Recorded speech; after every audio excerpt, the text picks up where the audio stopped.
All right, guys. So, like I said, I started doing this rust repair on the Mini. It has some really big holes.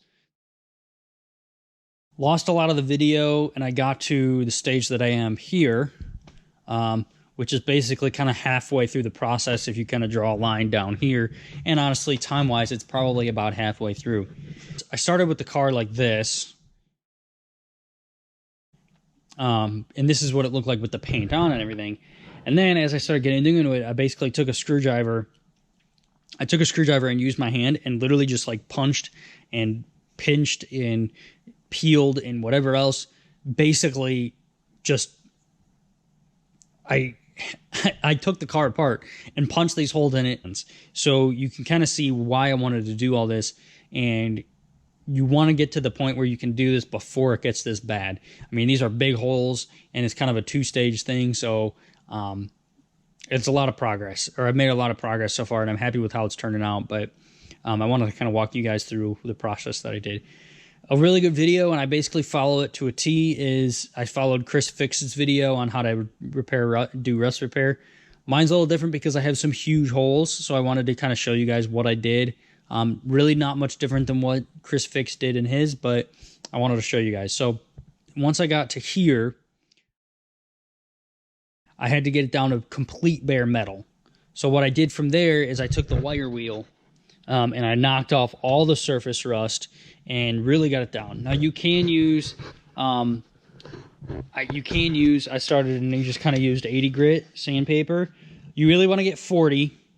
And then even 40, it's going to take you a long time. So if you have a big area or you have an intricate area like I do, get yourself a wire wheel for a drill, or you can get it for an angle grinder or anything like that. It makes the job so much easier.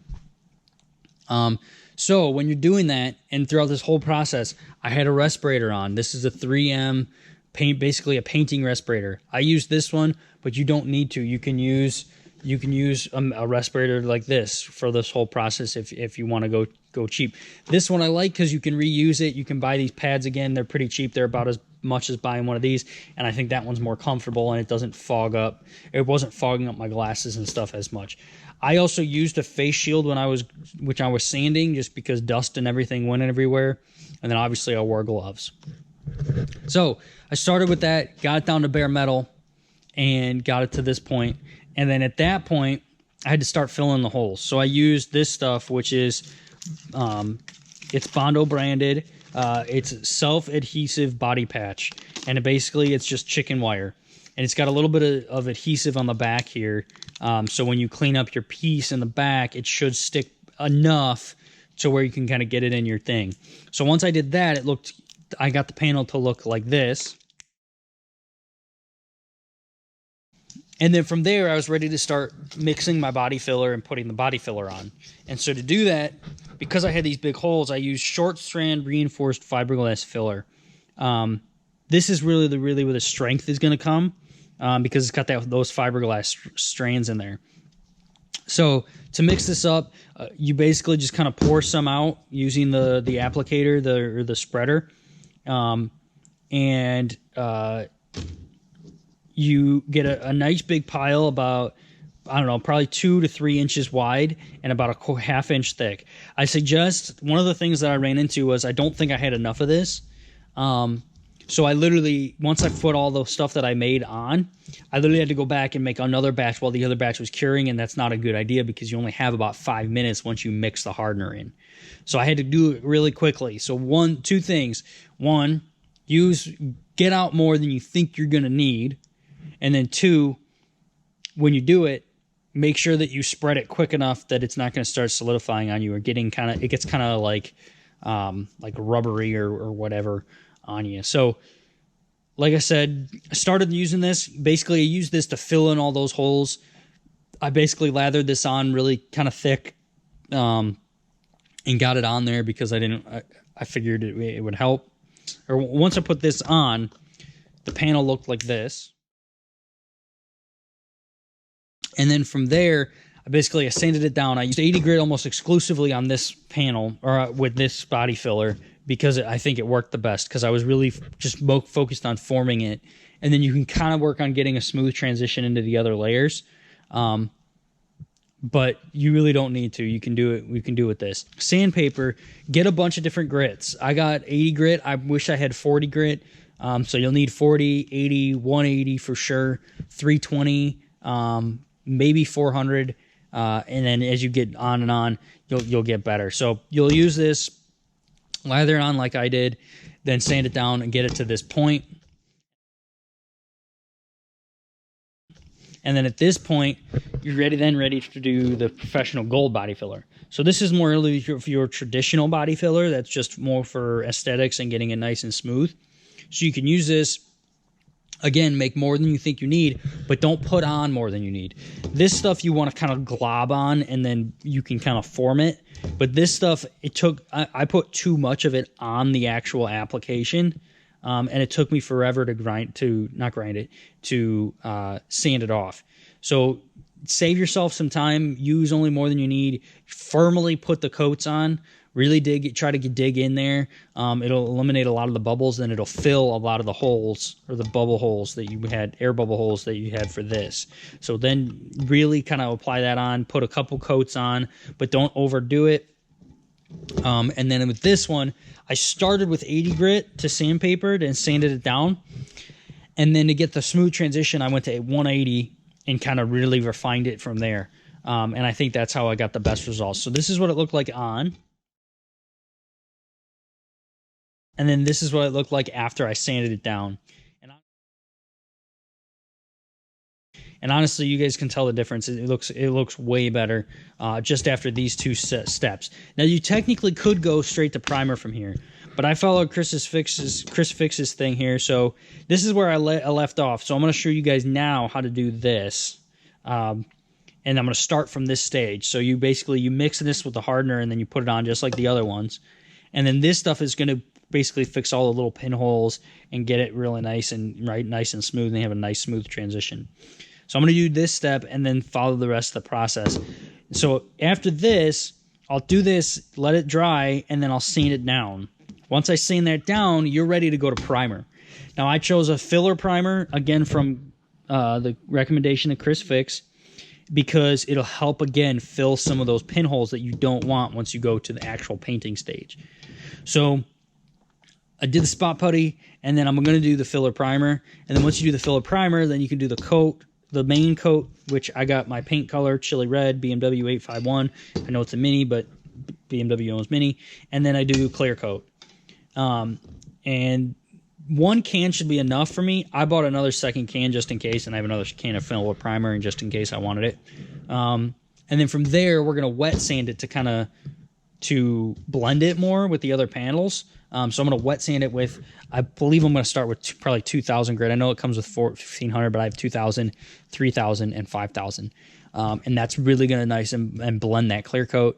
And then from there, I'm going to buff it out. And I don't have a nice fancy buffer, which this process may make me want to get one, and I may end up getting one. But I'm just going to kind of use applicator pads because I'm not going to try to just do the whole panel, but I might. We'll see when I get there.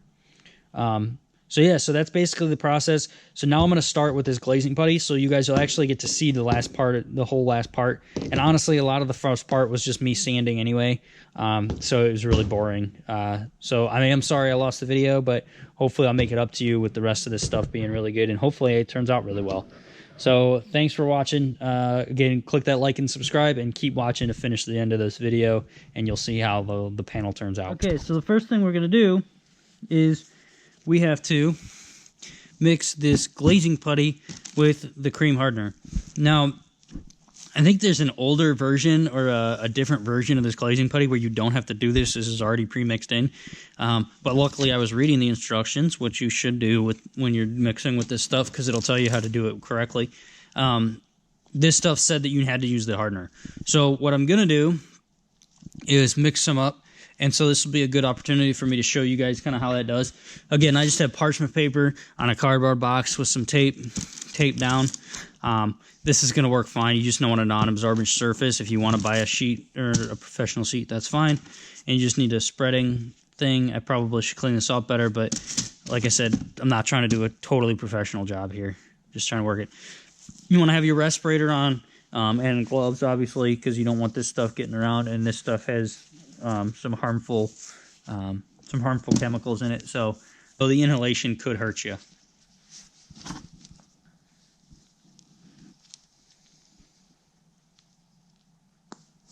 So basically, you're just going to get a nice kind of glob here. About 1.5 inches wide is what the instructions say.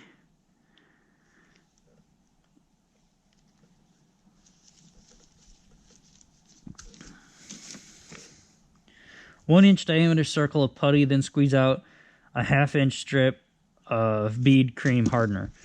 So I already needed this, but I'll do it a little bit more. And then you're basically just going to take this and take it across just like that. You don't have to be super duper exact. It's not, I mean, it's not rocket science. Basically just gather it up, spread it out. This stuff is way looser than the last couple layers. What it is, it's supposed to be a little finer of a layer, so you're just gonna get it spread it out.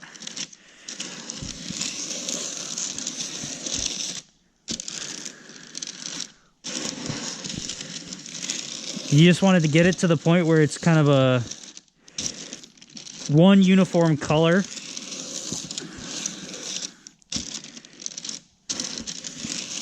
So that you can't see the red from the hardener in it.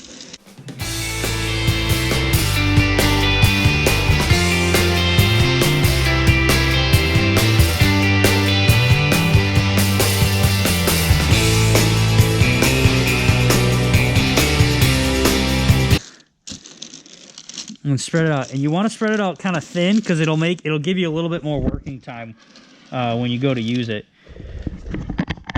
And then basically you're just going to kind of come over to the car and just really thinly but very forcefully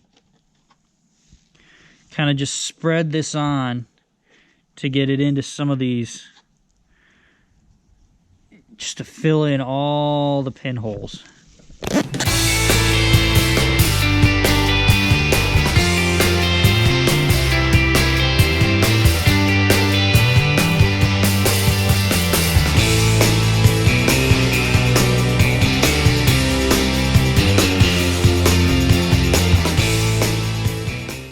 See, it's already hardened up on me. I probably should have gone a little quicker, but you get the picture, and it'll still turn out pretty well. In a perfect world, you only let it sit for 15-20 minutes. But like I said, I'm not going to be able to sand it today. But I'll come back probably in a day. And all right, we finally have a beautiful day here. It's nice and sunny outside, about 50 degrees. So we're gonna kind of finish this up. Hopefully today I'll probably get primer and maybe the first couple coats of color on. It'll depend on what the wind's gonna do. It's supposed to get kind of windy, so I don't want to be spraying around when it's windy and getting paint everywhere. So we'll see what happens, but I'm hoping to at least get the primer coats on and get that sanded down and ready for paint, for the paint coats. Don't forget your PPE, and then I have my handy respirator. I'm gonna be wearing this that respirator a lot today. So just don't be surprised if I'm not talking. I'll probably do a lot of time-lapse videos for this because it's mostly just sanding and grinding and stuff like that. So let's get started, and I'll show you what it looks like after this. Got the 320 grit, and we're just going to kind of shape this up and kind of blend it in so that there's a nice smooth transition.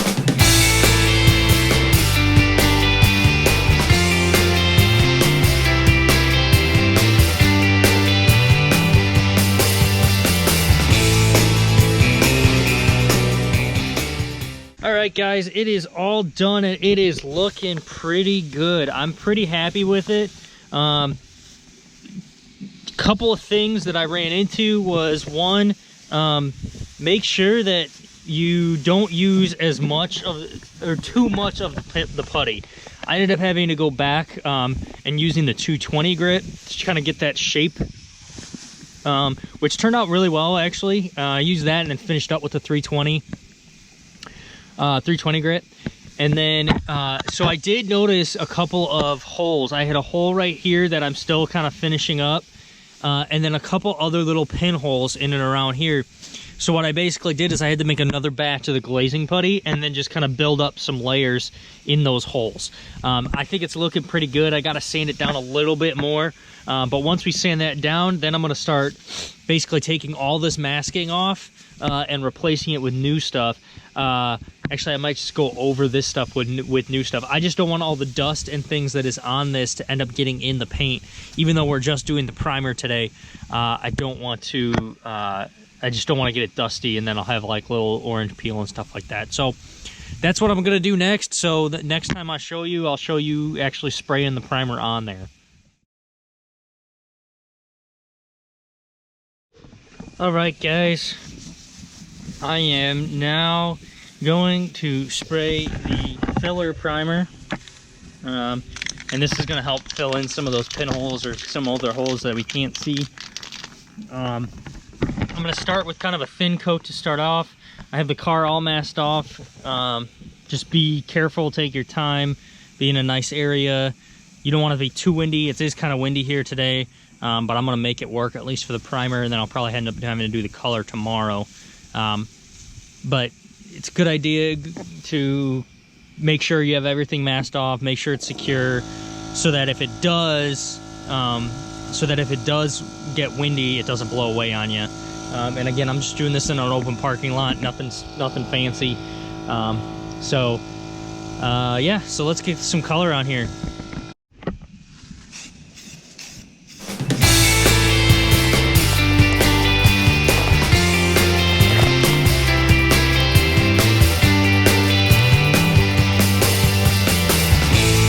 Alright, I got the primer on there. It's looking pretty good. I ended up putting 4 coats on. I put 4 coats because I started to kind of get some bubbling here and then across the bottom.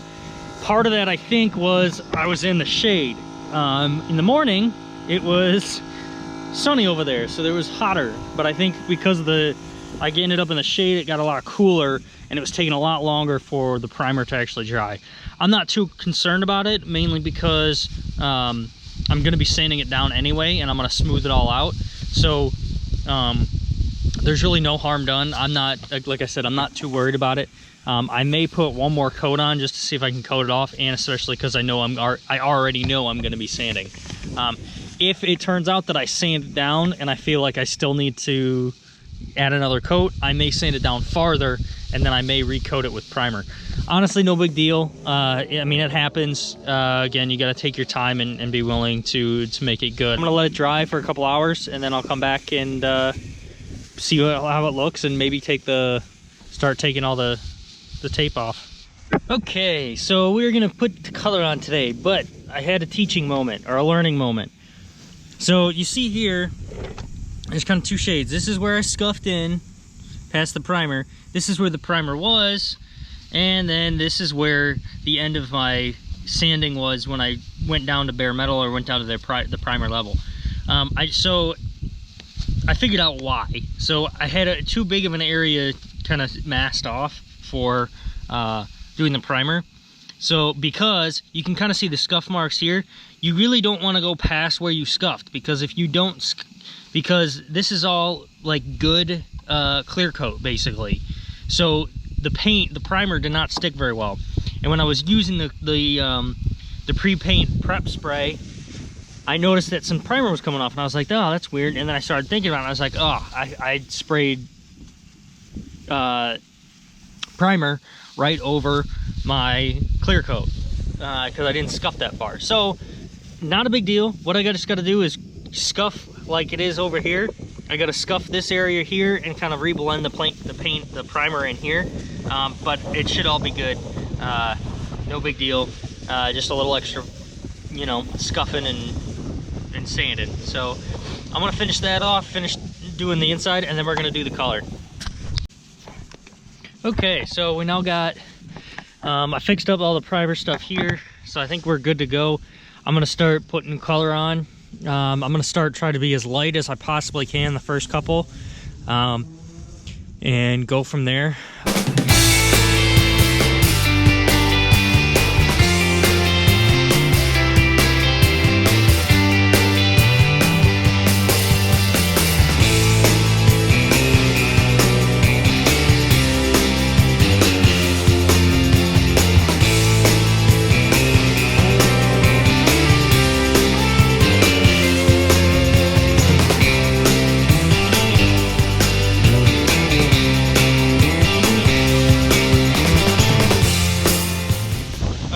everybody. Sorry about the wind. It did kind of pick up on me, but I got the color on there. I think it's looking really good right now. I'm gonna let it dry for about 15 minutes, 20 minutes, and then I'm gonna start putting on the clear coat. All right, the paint color has dried. We are good to go for the clear coat. It's looking great, and I'm very happy with it. So a little trick is to put your clear coat in a bottle or a cup or some sort of something for probably about 10 minutes in hot water. Just get it as hot as you can in from a sink, and just put it in there just before you're ready to use it. And then when you're done, you just got to make sure that you wipe it all down. So I'm now going to shake this up real good, and then I'm going to clear coat, and I'm going to do light coats just like I did the first couple coats of just like I did for the first few coats of color.